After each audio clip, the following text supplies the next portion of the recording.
There are bad video games, and there's Agony. In the past, I've argued it's useful to play bad games so you can better appreciate the well-made ones, but not here. It's one thing for a game to be poorly designed, which I assure you, Agony is. But it's another to come away from the experience with a sense of disgust, wondering what the people behind the game were thinking.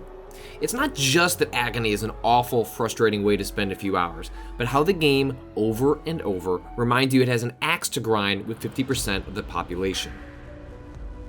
It's impossible to go more than a few minutes without Agony reminding you what it thinks about women.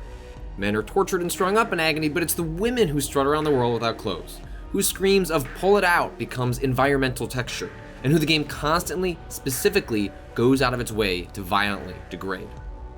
Agony, a game whose pitch is walking through a totally fucked up version of hell, describes itself as a first-person survival horror game. The screenshots are seductive, but the actual in-game visual is less so. But it's not hard to see how the game managed to rocket past its jokey 666,666 fundraising target on Kickstarter, eventually nabbing 182,642.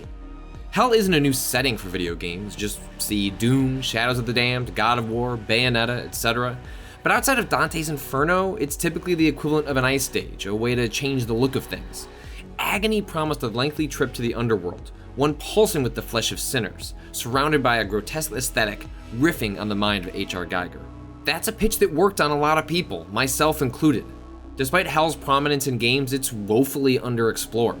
Hell is such a conceptually fascinating idea, especially when you go beyond the pools of blood and start trying to imagine the logistics and politics of such a place. And with Agony wanting to spend its hours taking a deeper dive into the place, I was curious. Clive Barker's The Scarlet Gospels, while a disappointing final chapter for the monster known as Pinhead, spent much of its time exploring the mundane pettiness involved in running Hell as an institution. These are not the details Agony is concerned with. It's more interested in coming across as badass, without acknowledging how it's accomplishing that or what kind of toxic ideology it's spreading by indulging in the worst kinds of faux edgy art. Agony is the kind of game conservative culture warriors will defend not because it's good, but because it offends people. If someone's upset over the way it depicts women, who cares if it's no fun to play?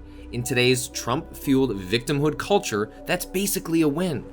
It's such a bad fucking video game too. You spend 95% of Agony waiting for poorly designed AI enemies to walk past you so you can sprint to the next area. It's not scary, it's not fun, it's not interesting. The game wants you to sneak around and be careful. There's even a button to hold your breath. But the AI has no idea what's going on most of the time, so you're better off just holding down the run button, knowing they're likely to get caught on some geometry. In another dimension, one where Agony is worth playing, the maze-like design reflects the patchwork nature of Hell itself.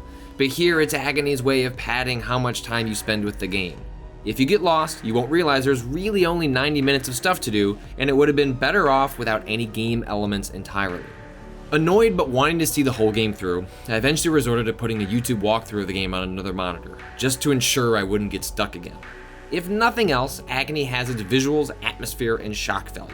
It's what sold the game and remains the core strength. There are times when you cannot help but stop, look around, and admire the repulsive beauty. There is an art to disgust, a way of manipulating our unspoken fears of the human body. But it becomes a real problem when you look past the goo seeping out of the walls and begin piercing together the story this version of Hell tells. Slut. Whore. I can nearly feel her red cunt. These are just a handful of gender-targeted comments found in everything from characters to diary entries. It's the game doing world building. Your character doesn't speak in Agony outside of grunting as they die for the 57th time.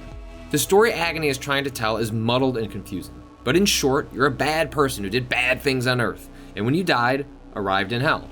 But you quickly learn there might be a way out, if one of Hell's leaders, the Red Goddess, grants passage.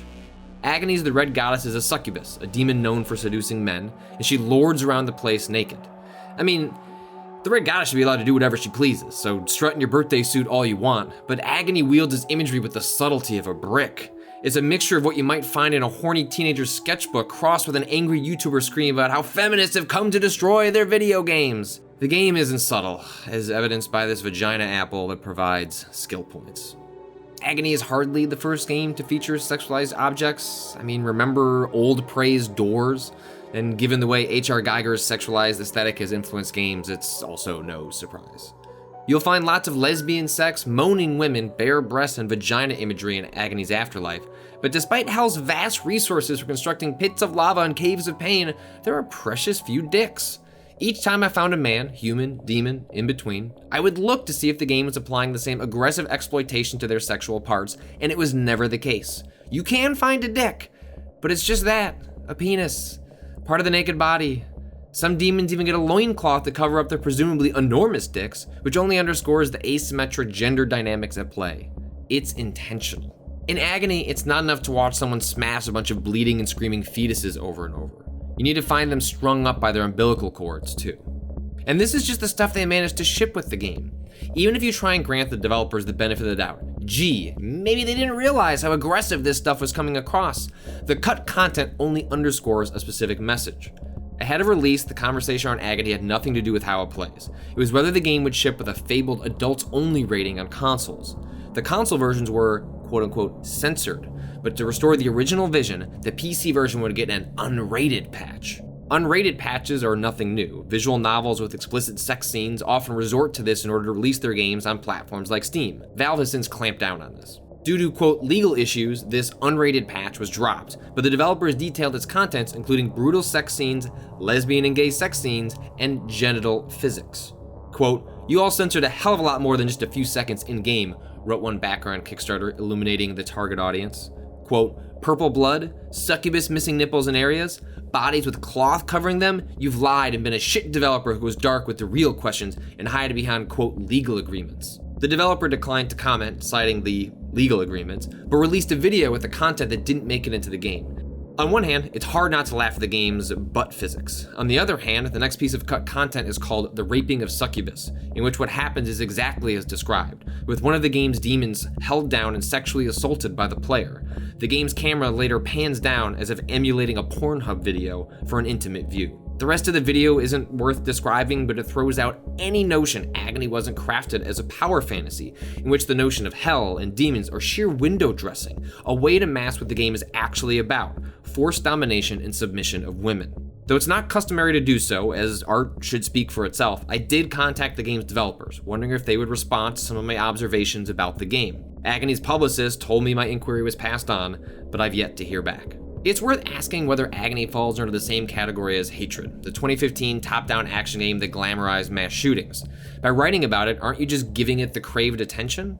Hatred was the heir apparent to Postal, a game whose trolling nature now seems like an antiquated version of today's trolling the libs. But whereas Hatred wore its subversive nature on its sleeve, reveling in every new headline or comment calling for its banning, Agony is more insidious. It presents as one thing but exists as another. Agony masquerades as a hardcore trip to hell for real gamers. The game's Steam page makes no mention of almost anything I've mentioned here. Instead, it focuses on the game's story of a tormented soul within the depths of hell without any memories about your past, how you'll be able to use a special ability to possess demons, the kinds of hostile environment players will have to survive in, and the game's inclusion of both a story mode and an open challenge system that randomly generates levels complete with high scores. Perhaps the scariest interpretation is that the developers don't think any of this is a problem.